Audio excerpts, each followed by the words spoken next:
Vamos por favor a Efesios capítulo 1. Retomamos nuestra exposición de esta carta, esta serie que hemos titulado El pueblo del Señor, la iglesia, el pueblo del Señor. Este es el segundo sermón de nuestra serie y vamos a leer entonces los versos 15 al 23 del capítulo 1. Efesios 1, versículos 15 al 23. Esta es la palabra del Señor, palabra que es infalible, inerrante y suficiente. Por esta razón yo también, habiendo oído de la fe que tienen en el Señor Jesús y de su amor para con todos los santos, no ceso de dar gracias por ustedes, recordándoles en mis oraciones. Pido que el Dios de nuestro Señor Jesucristo, el Padre de gloria, les dé espíritu de sabiduría y de revelación en el pleno conocimiento de Él, habiendo sido iluminados los ojos de su entendimiento, para que conozcan cuál es la esperanza a la que los ha llamado, cuáles las riquezas de la gloria de su herencia en los santos, y cuál la inmensurable grandeza de su poder para con nosotros los que creemos, conforme a la operación del dominio de su fuerza. Dios la ejerció en Cristo cuando lo resucitó de entre los muertos y lo hizo sentar a su diestra en los lugares celestiales, por encima de todo principado, autoridad, poder, señorío y todo nombre que sea nombrado, no solo en esta edad, sino también en la venidera.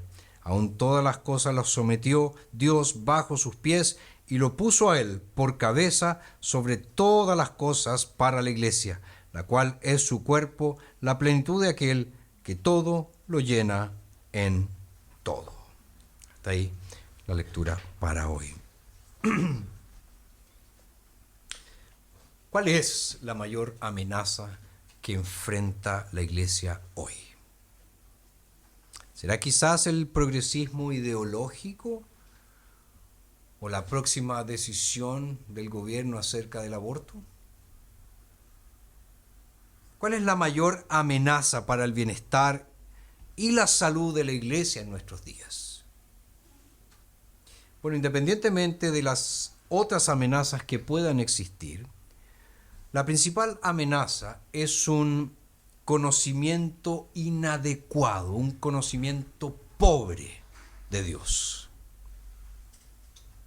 En la medida en que Dios sea meramente una presuposición, un artículo de fe y nada más, en la medida en que se dé por sentado a Dios, mientras que nosotros tenemos otras preocupaciones más urgentes en nuestras vidas, la iglesia perderá su poder. El mensaje del Evangelio perderá su eficacia. Creo que la gran necesidad del momento es que las iglesias estén cautivadas por una conciencia de la presencia del Dios de gloria. Que los cristianos se dobleguen bajo el peso de la gloria de Dios. Que los corazones de los cristianos estén cautivados por la grandeza de la soberanía, que estén derretidos por la belleza y por la maravilla del amor de Dios. A medida que nuestra cultura se hunde en el caos moral y espiritual, quizás la iglesia está más centrada en programaciones impactantes, en la interacción cultural, en ser relevantes culturalmente, en el estilo, en alcanzar y en asimilar a nuevos miembros. Pero lo más básico, lo fundamental, aquello sin lo cual la iglesia no puede servir ni funcionar, el aire que respiramos, por así decirlo, es nuestra comunión con Dios, nuestra íntima relación con el Dios trino de las Escrituras. Entonces, la mayor necesidad de la iglesia es el conocimiento de Dios, una íntima relación con Dios, con el Dios de gloria, con el Dios de gracia. Es una conciencia de su presencia, una conciencia de su soberanía, de su poder, de su misericordia, de su amor. Eso es lo que realmente nos falta. Eso es lo que realmente necesitamos. Ahora, hay dos cosas que el apóstol Pablo menciona en el texto que acabamos de leer y que yo quiero destacar en esta mañana. La primera tiene que ver con el modelo de la oración que Pablo nos presenta aquí. Eso está en los versos 15 y 16, el modelo de la oración. Y la segunda tiene que ver con las prioridades de su oración, que está en los versos 17 al 23. Entonces está el modelo de su oración y las prioridades de su oración. Todo esto en el contexto de la gran necesidad de la iglesia para hoy. Entonces, con eso presente, nuestro tema para hoy es las riquezas de nuestra herencia. Las riquezas de nuestra herencia. Entonces, vamos con lo primero, el modelo de la oración de Pablo. Observemos que Pablo aquí nos está dando un ejemplo. Él dice en el verso 15, por esta razón, yo también, habiendo oído de la fe que tienen. Fíjense, Pablo ha estado reflexionando, eso vimos la semana pasada, sobre esta doctrina fundamental de la soberanía divina, a quien nosotros debemos, a Dios, a quien nosotros le debemos nuestra salvación de principio a fin, desde la eternidad hasta la gloria, como vimos la semana pasada. Entonces Pablo, luego de reflexionar sobre eso, él dice, al contemplar este extraordinario panorama, me siento impulsado, me siento movido a orar. A veces oímos decir que si Dios es soberano, ¿no hace eso que la oración sea redundante? ¿No hace eso que la oración sea sin importancia? Si Él sabe todas las cosas, si Él gobierna sobre todas las cosas, si Él hará todas las cosas conforme a su plan, ¿para qué oramos? ¿Para qué orar? Bueno, creo que Pablo diría,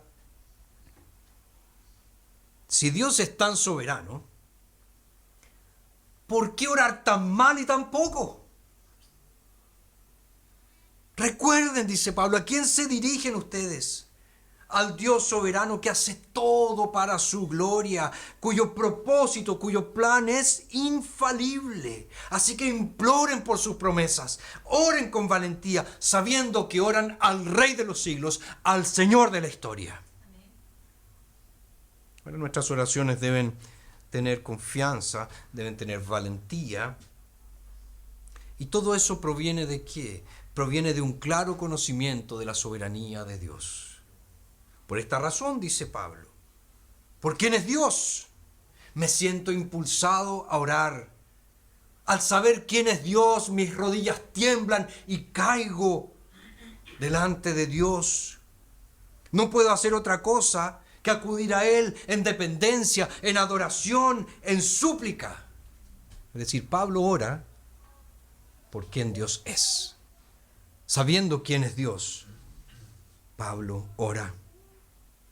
Ahora observen también que Pablo ora consciente de quién es Dios. Es decir, no solamente ora consciente de la soberanía de Dios, sino que él ora consciente de quién es Dios. Es decir, Dios es un Dios trino. Es un Dios trino. Las tres personas del único ser divino, del único ser eterno, del único ser glorioso es lo que Pablo tiene en mente aquí. Por lo tanto, aquí tenemos un trinitarismo eminentemente práctico. Las tres personas de la deidad moldean nuestra devoción y ciertamente aseguran nuestra salvación. Pablo ora aquí en el verso 17 para que el Dios de nuestro Señor Jesucristo, el Padre de gloria, les dé el espíritu de sabiduría y de revelación. Fíjense, aquí está el Padre, el Hijo y el Espíritu Santo siendo mencionados. Aquí está la Trinidad moldeando la oración del apóstol Pablo. Y vemos lo mismo en el capítulo 2, verso 18, cuando Pablo dice, ya que por medio de Él, es decir, por medio de Cristo, ambos tenemos acceso al Padre en un solo Espíritu. Cristo, el Padre y el Espíritu. Fíjense, la doctrina de la Trinidad es la más práctica, es la más devocional de todas las doctrinas. No es la menos importante, sino que es la más importante. Moldea no solo la teología del apóstol Pablo, sino también su espiritualidad moldea su devoción, su piedad a Dios. Y creo que nosotros debemos cuidarnos de la oración o de la adoración subcristiana, que no reconocen que el Dios con quien tenemos que tratar es esencialmente trino. Es el Padre, el Hijo y el Espíritu Santo eternamente. Dios quiere que lo conozcamos. Dios quiere que nos relacionemos con Él, que lo adoremos, que lo honremos en la Trinidad de su ser y en la comunión de sus personas, y que le rindamos una adoración que reconozca quién es Él y cómo es Él, para que Él se sienta complacido. Pero también observen cuán profundamente teológica es la oración del apóstol Pablo aquí. Ya hemos hablado de la soberanía de Dios, hemos hablado de la Trinidad. Y para algunos la teología es una cosa oscura, es una cosa especulativa. Cuando oyen la palabra doctrina, cuando oyen la palabra teología, se desconectan. No tengo tiempo para eso. Pero ¿qué está diciéndonos Pablo aquí? Nos está diciendo que la teología alimenta la oración. La teología alimenta la oración. Para Pablo, la oración es teología en llamas. Es teología inflamada que hace que uno vaya a Dios y hable con Él. Para Pablo, entonces, la oración es fruto de una buena teología. Si tienes una mala teología, vas a tener una mala vida de oración. Pensar correctamente sobre Dios, pensar adecuadamente sobre Dios, ¿qué genera en Pablo? Lo impulsa a adorar a Dios, lo impulsa a aferrarse a Dios, lo impulsa a clamar a Dios apasionadamente. La oración entonces es la teología hecha vida.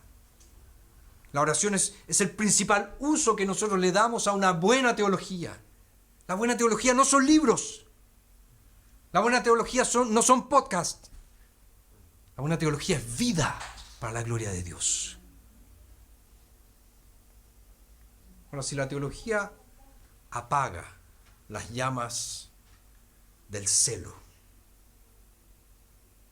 si la teología extingue el fuego del gozo y la devoción en tu corazón, déjame decirte que no lo estás haciendo bien. No estás estudiando como debieras estudiar. Dios, mientras Pablo medita en él, ¿qué hace? Enciende en el apóstol un celo por la gloria de Dios. Y eso lo mueve a orar. Ahora, miremos también que Pablo, él no pasa directamente de la reflexión teológica a la petición y a la intercesión por los efesios. Primero, él se detiene en algo muy importante. Él se detiene en la acción de gracias. Él dice, por esta razón yo también, habiendo oído de la fe que tienen en el Señor Jesús y de su amor para con todos los santos, no ceso de dar gracias por ustedes.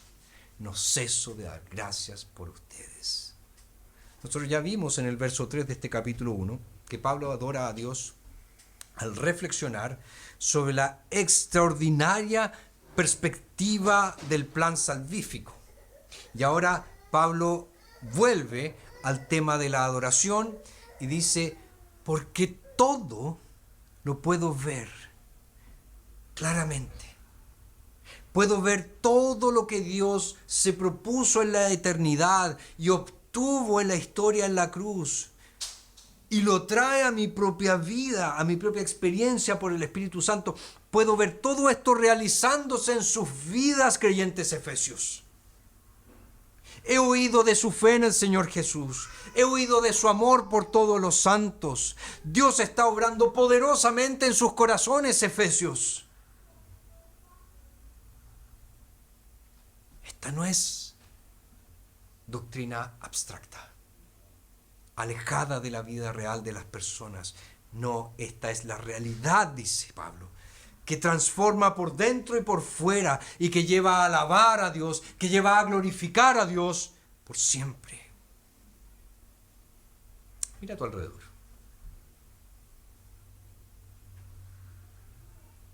Si miras al lado, ¿sabes lo que vas a encontrar? Vas a encontrar a un trofeo de la gracia al lado tuyo. A un trofeo de la gracia al lado tuyo. ¿Y por qué digo eso? Piensa en lo que Dios ha hecho en tus hermanos y hermanas que están aquí. Cómo los sacó de las tinieblas a la maravillosa luz. Cómo los hizo nacer de nuevo por el poder del Espíritu Santo. Cómo los resucitó y los unió a Cristo Jesús.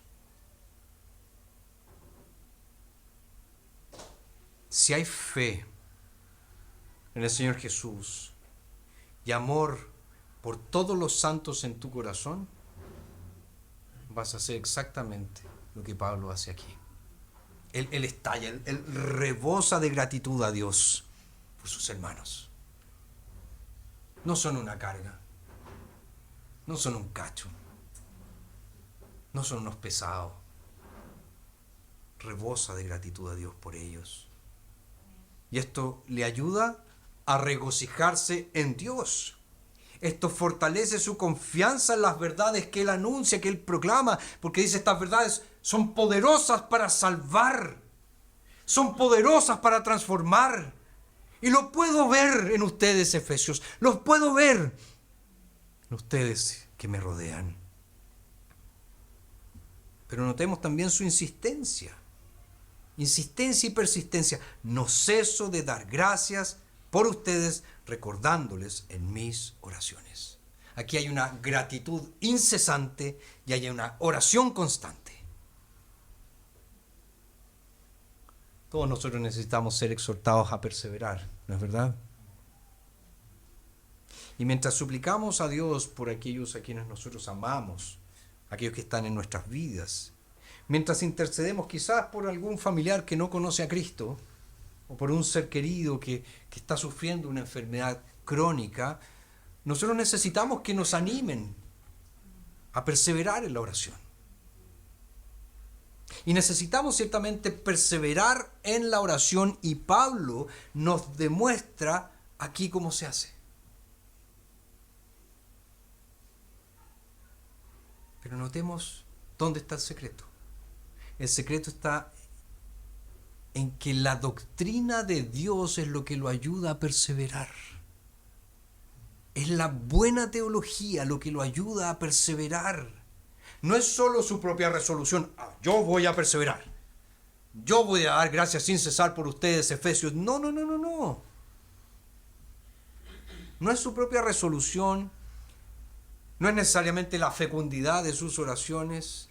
Pablo es capaz de perseverar en oración por los efesios, por nada en ellos, por nada en sí mismo, sino porque sabe quién es Dios. Por eso él persevera en la oración. Sabe muy bien quién es Dios.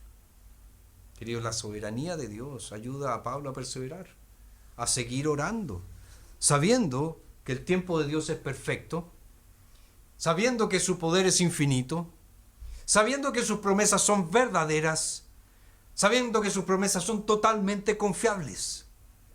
Y es esta verdad la que permite a Pablo permanecer de rodillas y orar, y orar, y orar sin cesar. Entonces aquí tienes una prueba. Aquí tienes una prueba que te ayuda a saber si tu doctrina de Dios es verdadera, es real y es bíblica. Te mantiene o no de rodillas. Porque si te mantiene pegado a la pantalla de un computador, viendo sermones, viendo charlas, viendo exposiciones, debates, no está haciendo nada en tu vida. Nada. Pero si te hace caer de rodillas, si te hace interceder sin cesar, si te hace gozarte por tus hermanos, gozarte al ver cómo Dios está transformando sus vidas, entonces ciertamente tu doctrina de Dios es la correcta, es la adecuada, es la bíblica. Tenemos entonces el modelo de la oración de Pablo. En segundo lugar, tenemos las prioridades de la oración de Pablo, las prioridades. Aquí vemos las cosas que él modela para nosotros. ¿Por qué cosas ora Pablo? ¿Qué debería ocupar nuestras peticiones cuando oramos?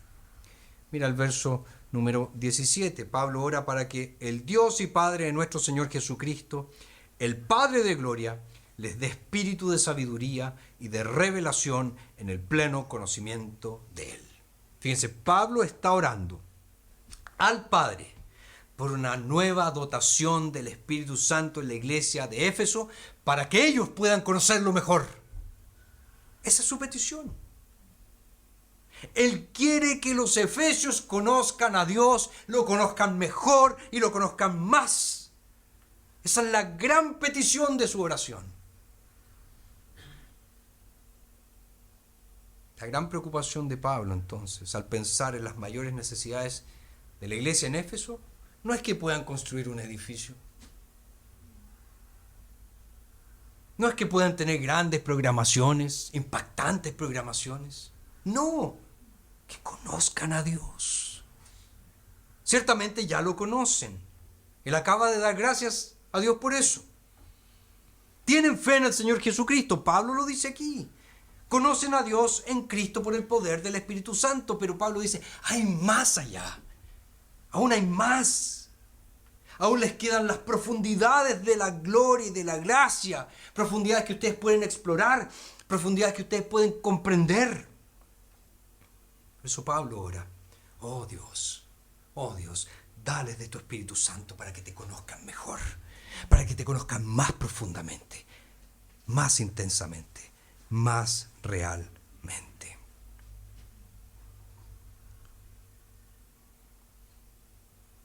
Ahora Pablo no está pidiendo que todos los efesios entren al seminario. Él no ora simplemente por conocimiento intelectual. Él no quiere que se conviertan en teólogos que usan lenguaje técnico para impresionar.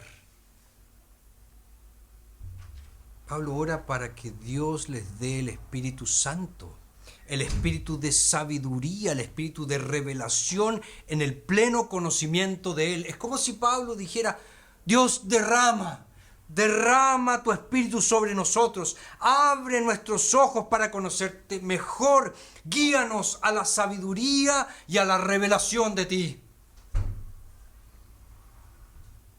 Ahora, todo esto, por cierto, y esto es muy importante, es una forma de decir, llévanos a la Biblia, llévanos a la Biblia, llévanos a las Escrituras. Ese es el único depósito de sabiduría y de revelación que salva, santifica y preserva la Biblia, las Escrituras, la palabra de Dios. Llévanos a las Escrituras, Señor. Envía el Espíritu Santo para que nosotros podamos empuñar la espada del Espíritu, que es la palabra de Dios, para matar y someter nuestro pecado, para defendernos de Satanás y de las tentaciones, para aferrarnos a Cristo en una nueva dependencia. Llévanos a la Biblia, llévanos a la Escritura, llévanos a la palabra de Dios. Por lo tanto, esto es importante también. Pablo no está orando aquí para que la iglesia se convierta en un centro de misticismo cristiano. No es eso. No está orando para que este sea un lugar donde todos se dejen llevar por la experiencia. Yo siento a Dios en mi corazón aquí. No. Pablo quiere que seamos personas de la Biblia, de la palabra de Dios.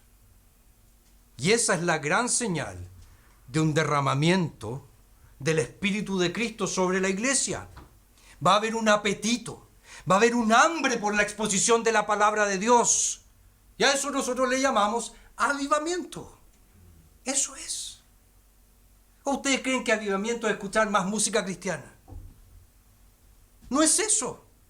Es un hambre, es una sed insaciable por la palabra de Dios. Por la exposición de la palabra de Dios. Porque entendemos qué cosa. Que cuando la palabra de Dios es expuesta, Dios está hablando con nosotros. Directamente con nosotros.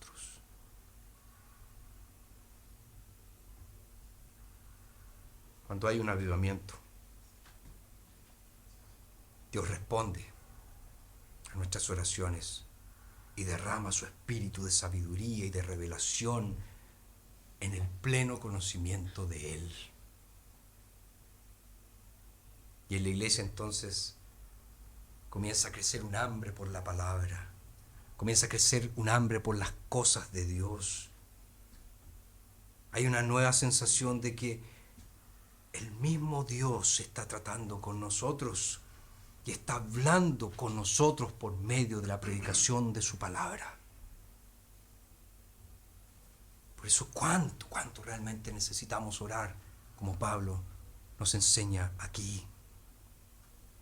Porque la mayor necesidad de la iglesia es que Dios rasgue los cielos, descienda y derrame su Santo Espíritu sobre nosotros para que este lugar sea sacudido y podamos comenzar a hablar la palabra de Dios con valentía.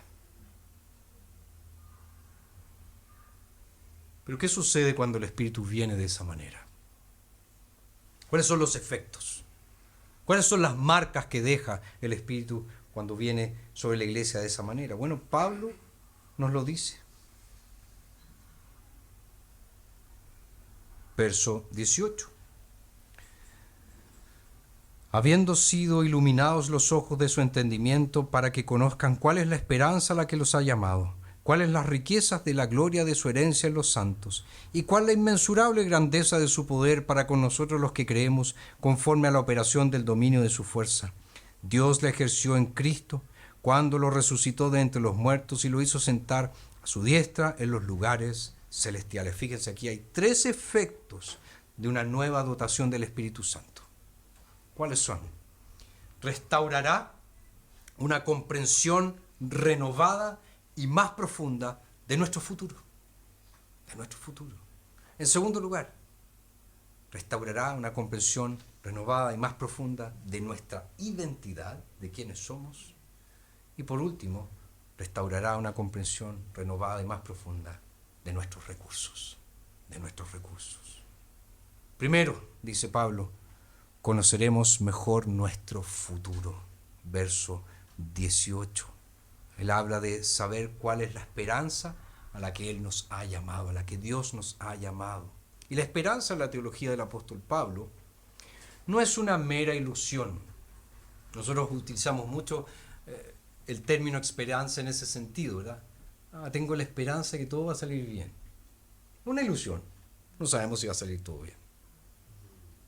Pero para Pablo, la esperanza es la abreviatura teológica del destino cierto, del destino seguro, del destino garantizado que poseemos todos los que somos cristianos hoy. Ya hablo de eso en el verso 11 y en el verso 14 de este mismo capítulo 1. Habló de la herencia, de la cual el Espíritu Santo mismo es la garantía, hasta que la poseamos plenamente. Es decir, Pablo se refiere aquí al cielo. Esa es la herencia, esa es la esperanza, esa es la esperanza. Es allí hacia donde nosotros vamos, es allí donde estamos destinados. Y una nueva comprensión, una nueva certeza de nuestro destino, de nuestra seguridad, del lugar que nos espera, lugar al que nos llevará nuestro Salvador, comienza a crecer y a desarrollarse en nuestros corazones cuando el Espíritu Santo ejerce su poder por medio de la palabra. Tenemos seguridad para dónde vamos.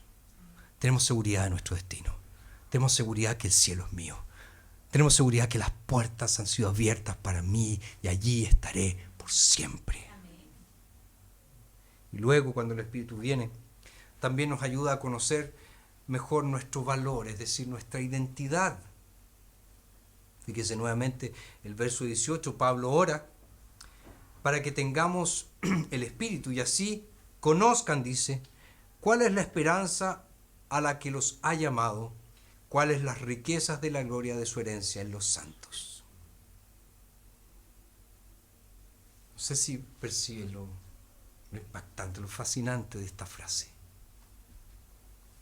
Pablo ya ha hablado de nuestra herencia en los versos 11 y 14, que es, ya lo dijimos, es el cielo. Pero aquí habla de otra cosa. Aquí él habla de la herencia de Dios. De la herencia de Dios. Fíjense, Dios también tiene una herencia. Así como nosotros la tenemos, Él también tiene una herencia. ¿Y cuál es la herencia de Dios? La iglesia. La iglesia. Pecadores redimidos de todas las naciones bajo el cielo. Por lo tanto, tú eres herencia de Dios. Eres su tesoro. Y Él se deleita en ti si hoy eres cristiano. Porque eres su herencia, su especial tesoro. Entonces, es aquí la dignidad del cristiano. Fíjense, en un tiempo que seguir a Jesús puede significar ser objeto de burla, de escarnio, de desprecio. En un tiempo en que ser fiel a las normas de la Escritura puede resultar más costoso. Cuando quienes te rodean, te rechacen, se burlen por tu fe en Jesús, aquí tienes donde mantenerte firme. Aquí está tu verdadero valor. No porque eres inteligente, no porque la sabes hacer, no porque ganas más plata, no porque te ganaste el mundo, no. Cuando el mundo te ridiculice, cuando se ría de ti, cuando te menosprecie, Dios te considera su especial tesoro. Eres su herencia, su porción, su deleite. Y por último tenemos los recursos. Los versos 19 y 20, Pablo ora para que conozcamos cuál inmensurable grandeza de su poder para con nosotros los que creemos, conforme a la operación del dominio de su fuerza.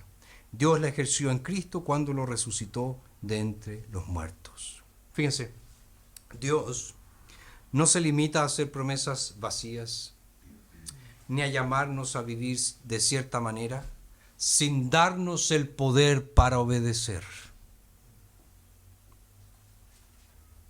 Él dice que cuando el Espíritu viene y ejerce su palabra y poder en tu corazón, la creciente seguridad de tu destino te permite perseverar hasta que cruces la meta y finalmente lo poseas. Al comprender tu valor y tu dignidad como herencia y posesión preciada del Señor, y al ser fortalecido permanentemente, a permanecer firme, sin importar lo que diga el mundo, también debes saber que Dios te dará el poder para perseverar. Cruzarás la meta no porque tengas poder en ti mismo, no porque tengas gran tenacidad, o sabiduría, o fuerza, sino porque el mismo poder que rompió las cadenas de la muerte y que resucitó a Jesús y que lo sentó a la diestra del Padre, ese mismo poder está obrando en ti para guardarte, para preservarte y para llevarte finalmente a casa. Queridos, ¿cuánto necesitamos orar? No simplemente imitando el modelo de oración de Pablo, sino también orar reflejando las prioridades de Pablo. Necesitamos orar que Dios derrame su espíritu sobre nosotros y traiga un verdadero avivamiento a nuestros corazones, destruyendo nuestro pecado por medio de su palabra, honrando a Cristo por su palabra, convirtiendo a los perdidos por su palabra y obrando en nosotros, permitiéndonos conocer nuestro destino, nuestra identidad y nuestros recursos ilimitados que nos ha prometido mientras nosotros vivimos para su gloria y para su alabanza. Entonces, que Dios nos haga un pueblo que comience a orar como Pablo y que el Señor escuche, responda a nuestras alabanzas para la gloria de su maravilloso nombre. Oremos.